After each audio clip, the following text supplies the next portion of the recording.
Thank you, Mr. President. Could you tell us a little bit more about the Russia talks, your impression of how they went today, and if you're perhaps more confident or less confident of a deal after what happened today? Well, much more confident. They were very good. Russia wants to do something. They want to stop the savage barbarianism. I mean, what's going on over there? It's soldiers are being killed by the thousands on a weekly basis. It's ridiculous. And they're not American soldiers. They're Russian soldiers and they're Ukrainian soldiers largely, although a lot of Koreans have been killed, as you know. Quite a bit of them have been killed. They came over to fight and a large portion have been wiped out. But we want to end it. It's a senseless war. It should have never happened, would have never happened if I was president. And it's a shame to see it. And I see pictures that you don't see, but I see pictures of fields that look just horrible. It looks like Gettysburg. If you see the old pictures of Gettysburg, it's soldiers lying all over the field, body parts all over the field. They're all dead. And this is going on a daily basis. It's a horrible thing. Both Russia and Ukraine, they're losing thousands and thousands of soldiers. And a lot of people have been killed, too. I think that's one of the things that you'll see historically and you'll see later on as it goes along. I think people are going to be surprised at how many people, not only soldiers, have been killed in Ukraine. A lot more people than you think. Yeah, please. President Trump, as part of a peace deal with Putin, would you be willing to consider removing all American troops from Europe? Well, nobody's asked me to do that, so I don't think we'd have to do that. I wouldn't want to do that. But that question's never really come up. Yeah. Please. Sir, do you support stationing European peacekeeping troops in Ukraine as part of this peace deal? If they want to do that, that's great. I'm all for it. If they want to do that, I think that'd be fine. Even if the Russians are I mean, I know France has mentioned it. Others have mentioned it. UK has mentioned it. But, yeah, if we have a peace deal, I think having troops over there from the standpoint of Europe, we won't have to put any over there because, you know, we're very far away. But having troops over there would be fine. I would not object to it at all. We're talking about this now, peace. We have either a ceasefire or a peace itself, and we're looking to do both.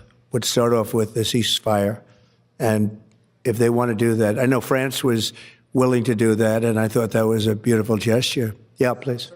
Do you have any message for Ukrainians who, after 3 years of fighting, might feel betrayed or disappointed at not having a seat at these initial talks in Saudi Arabia? Well, I think I'm really disappointed in what's happened. I've been watching this for 3 years. It's a war that would have never happened if I was president, and I've been watching these people being killed at levels that you've rarely seen, not even close, since the Second World War.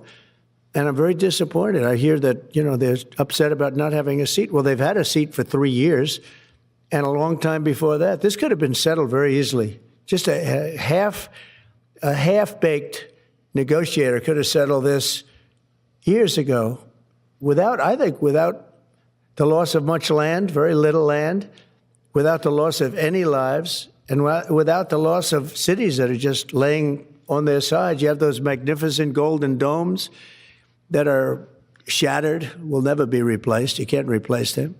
1,000-year-old domes that are so beautiful, you can't replace that.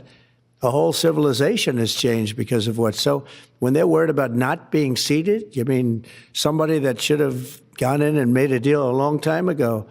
You could have made a deal. This is one that could have made a deal. There was no talk of this during the Trump administration. Putin would have never, ever done it. And by the way, we wouldn't have had October 7th. You know that. We wouldn't have had October 7th either in Israel. And we wouldn't have had that mess that's going on over there. It's like we have great fire people here. We're putting out fires. All over the world, we're putting out fires. So that wouldn't have happened. And you know what else wouldn't have happened? Inflation. Because it was caused really by the cost of energy going through the roof because of their bad energy policies and also their spending, their terrible spending, wasteful spending on the Green New Scam. It's a scam. It's a whole big scam. Yeah, please. We're hearing that Russia wants to force Ukraine to hold new elections in order to sign any kind of a peace deal. Is that something that the U.S. would ever support? Well, we have a situation where we haven't had elections in Ukraine.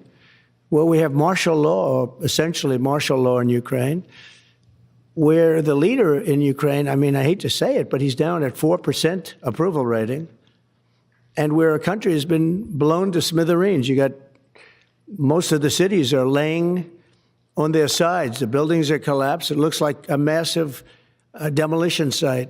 The whole, I mean, so many of the cities. I mean, they haven't done it in Kiev because I guess they don't want to shoot too many rockets in there. They've done it 20%, but they haven't done it 100%. If they wanted to do it 100%, it would probably happen very quickly. But you have cities that are absolutely decimated.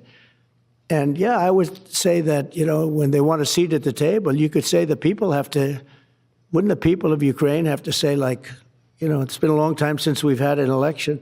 That's not a Russia thing. That's something coming from me and coming from many other countries also. You know, Ukraine is being just wiped out. Look at what's happening to the cities. There are cities, there's not even a building standing. It's a massive, you talk about Gaza. I mean, it's literally, these cities look like Gaza. Actually, many have, percentage-wise, more buildings knocked down than in Gaza. So, you know, people are tired of it. People want to see something happen. And, you know, the other thing that it's been bothering me for a long time, because I solved the problem with NATO. They paid hundreds of billions of dollars into the funds of NATO when I said you got to pay, because the United States was paying for European countries, and then they take advantage of us on trade. But I've seen it. Look, they have to pay. They have to find out, where is the money going to? We have, I believe President Zelensky said last week that he doesn't know where half of the money is that we gave him. Well, we gave them, I believe, $350 billion, but let's say it's something less than that, but it's a lot. And we have to equalize with Europe, because Europe has given us given a very much smaller percentage than that. I think Europe has given $100 billion, and we've given, let's say, 300 plus. And it's more important for them than it is for us. We have an ocean in between, and they don't. But where is all the money that's been given? Where is it going? And nobody, I've never seen an accounting of it. We give hundreds of billions of dollars. I don't see any accounting. So I want to see peace. Look, you know why I want? Because I don't want all these people killed anymore. I'm looking at people that are being killed, and they're Russian and Ukrainian people, but they're people. Doesn't matter where they're from on the whole planet. And I think I have the power to end this war. And I think it's going very well. But today I heard, oh, well, we weren't invited. Well, you've been there for 3 years. You should have ended it 3 years. You should have never started it. You could have made a deal. I could have made a deal for Ukraine that would have given them almost all of the land, everything, almost all of the land, and no people would have been killed, and no city would have been demolished, and not one dome would have been knocked down. But they chose not to do it that way. And President Biden, in all fairness, he doesn't have a clue. What he was so bad for this. He was so bad, so pathetic. It's so sad. But with all of that being said, look, it is what it is. When I left, there was no chance that this could have happened. But it happened because we had incompetent leadership at many different levels. But when you see what's taken place in Ukraine with millions of people killed, including the soldiers, millions of people killed, a big percentage of their cities knocked down to the ground. I don't know how anybody even lives there. You know, when they say they took a poll and Zelensky's at 4%, who's living there? You know, I mean, it's hard to believe that people live there. Their cities are being knocked down. And this is something that would have never happened. And by the way, for 4 years, it didn't happen. It was never going to happen. Go ahead. One follow-up question. How would you counter the perception, because Russia's pushing for this, obviously, they don't really hold true elections, that would be a capitulation of some sort? How would you guard against potentially Russia installing a puppet government? And then finally, how would that new election have an impact on getting Zelensky to sign the rare earth minerals deal? Look, you have leadership, and I like him personally. He's fine. But I don't care about personally. I care about getting the job done. You have leadership now that's allowed a war to go on that should have never even happened, even without the United States. Look, we had a president who was grossly incompetent.